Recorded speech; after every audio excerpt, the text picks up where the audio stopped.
Welcome back to Andrew Says on Rebel News. In 2018, I produced a video. Ilhan Omar's possible marriage and immigration fraud were the main points. While that topic and video were very lighthearted, how can someone marrying their brother not be? It's weird. At the end of the video, I remarked that there were claims that Ilhan Omar was guilty of multiple campaign finance laws.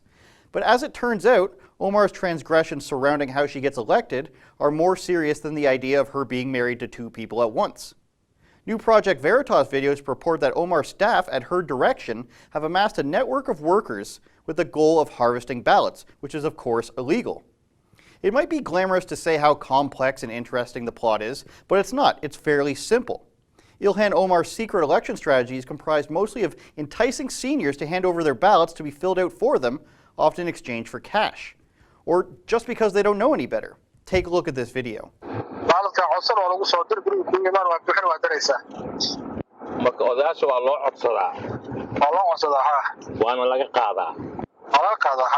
Liban didn't get it in a unique way. He just get them the way that everybody before him, or even maybe even after him, will do, which is go to the elders, probably maybe pay them and collect, help, to their men. He's helping them. So I think that's the process of collecting from the seniors from their buildings. Ilhan Omar and multiple staffers, who are all mentioned by name by multiple people, appear to be responsible for a plan of canvassing apartment buildings filled with elderly residents. They simply show up at their door, ask for their ballots, help them fill it out, and return the ballots for esteemed squad member Ilhan Omar. At the end of this street, yes, there's 3 towers called Phone Towers. Okay. And it's all seniors, and they took every ballot. Every ballot. They just take them from them. Every single ballot. They knock on the door and say, your ballots come, give it to me, give it to me. They don't even pay them for it. They just take it. No. And the ones that didn't vote on ballots, the young people and the women and stuff, they were paying cash. They were getting bags of money the last 1 week here to drive people. And when you vote and they mark you off, then you get in the van, they give you the cash. The money was brought by Ali Ghani. Ali Ghani is the campaign chair of Ilhan. He's a staffer in her office. Ali Ghani was coordinating everything. Crimes like ballot harvesting and voter fraud aren't always the easiest to prove, especially when the alleged voter signs off on the dotted line in exchange for cash under the table. A lot of this would not be easy to find if it weren't for a man named Liban Mohammed. He foolishly flaunted his crimes on his camera. Minnesota state law that limits delivering 3 ballots from a person appears to be just one of the many laws that Mohammed gleefully posts about on his Snapchat account. Now in this video, you'll see him bragging about all the absentee ballots he has in his possession. They're filling his car, and he explicitly says who he's doing this for. Liban Mohammed's video shows him violating Minnesota election laws, which prohibit someone from collecting more than 3 ballots. It's also a violation of federal law. For anyone who votes for others illegally, this is the law. 52 U.S.C. 10307, punishable by up to 5 years in prison and a $10,000 fine. Numbers don't lie. Wawjeedaan gaarigaygu waa buuxaa. Waxaas waa absent ballot salka yaala. Soo ma jeedin. Fiiri, waxaasoo dhan soo ma jeedin. Waa buuxaa gaarigayga. Waa buuxaa yaala. Waxaas kulli waa Jamaal Cusmaan way. Fiiri. 300 clear maanta soo dhacday oo Jamaal Cusmaan. My car is full. Just today we got 300 ballots. Like a rapper bragging about his chains or his cars. This is cool to him. Numbers don't lie. He's just out there hustling, cheating in elections, no big deal. Don't hate the player, hate the game. In these videos that have been seen about 10 million times now, not only are these allegations of harvesting ballots from temporary workers, multiple people are on tape and on camera receiving money, talking about how much money they'll get, and even explaining how much money they receive based on how many illegal votes they can provide.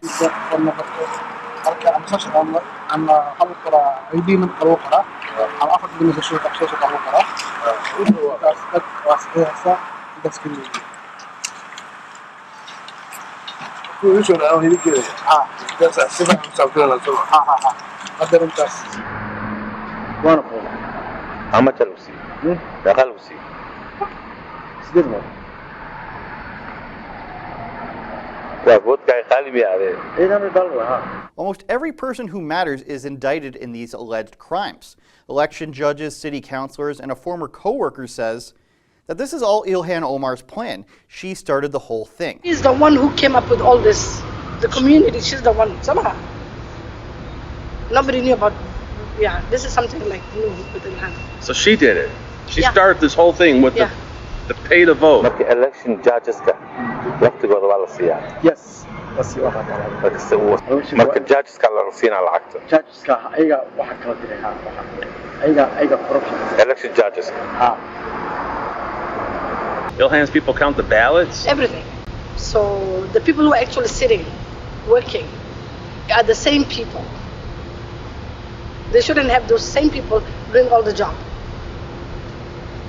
So the people that work for Ilhan are actually counting the ballots, counting the vote, And they become a manager in the prison too. and manage the precinct. Yes. Progressives, yes. So they do all of it. They do all of it. They do it all. They do all of it.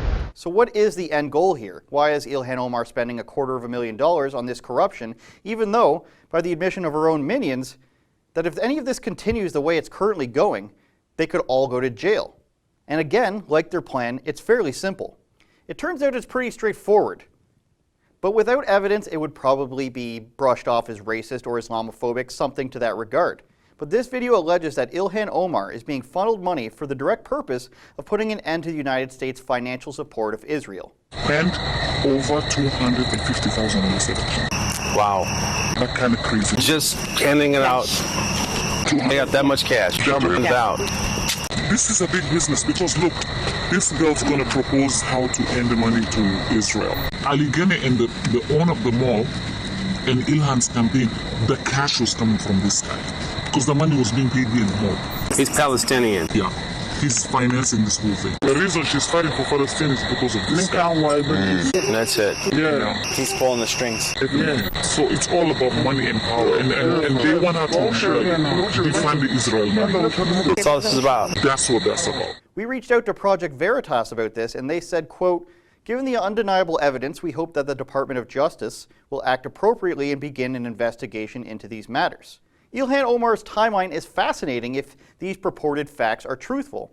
From Somalia, a country predominantly known for pirates and not having a government, she comes to America, then allegedly is married to two men at once, one being her brother so that he can immigrate there, and the other being just an Islamic marriage that apparently doesn't count.